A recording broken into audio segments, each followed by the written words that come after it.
இடம்பெயர்ந்த மக்களின் வலிவேதனை எனக்கு தெரியும். அதனால் மீள்குடியமர்வுக்கான நடவடிக்கைகள் தொடர்பில் தொடர்ந்து பேச்சுக்களை நடத்தி வருகின்றேன். படிப்படியாக காணிகளை விடுவிக்க என்னாலான அனைத்து முயற்சிகளையும் எடுப்பேன் என வடக்கு மாகாண ஆளுநர் நா. வேதநாயகன் தெரிவித்துள்ளார். வடக்கு மாகாண ஆளுநருக்கும் காணி உரிமைக்கான மக்கள் கூட்டமைப்பினருக்கும் இடையிலான கலந்துரையாடல் ஆளுநர் செயலகத்தில் நேற்றைய தினம் இடம்பெற்றது. அதில் கருத்து தெரிவித்த அவர், காணி உரிமையாளர்களின் கோரிக்கைக்கு மாறாக நான் நடந்து கொள்ள மாட்டேன். காணி உரிமையாளர்கள் விரும்பாத எந்த ஒரு தீர்வையும் திணிப்பதற்கும் நான் தயாரில்லை. காணிகள் தொடர்பில் அதிகாரிகளும் சில இடங்களில் தவறிழைத்துள்ளனர். வவுனியா மாவட்டத்தில் விரைவில் நடமாடும் சேவை நடத்தி தீர்க்கக்கூடிய காணி பிரச்சனைகளை தீர்க்க நடவடிக்கை எடுக்கப்படும். மக்களின் காணிகள் மக்களுக்கே வழங்கப்பட வேண்டும் என்பது ஜனாதிபதியினது நிலைப்பாடு. அந்த நிலைப்பாட்டையே நானும் வலியுறுத்துகின்றேன். மாவட்ட செயலாளராக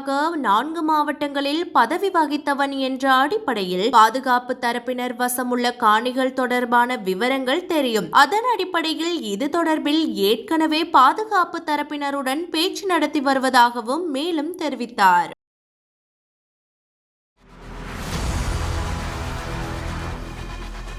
இலங்கையின் முதல் நிலை முதற்கர செய்தி வழங்குனர் வீரகேசரியின் குறும் தகவல் செய்திகளை உடனுக்குடன் தமிழில் பெற்றுக்கொள்ள டயலாக் வலையமைப்பிலிருந்து REG இடைவெளி வீக்கி என்று பதிவிட்டு 87 960 என்ற எண்ணுக்கு குறுஞ்செய்தி ஒன்றை அனுப்புங்கள்.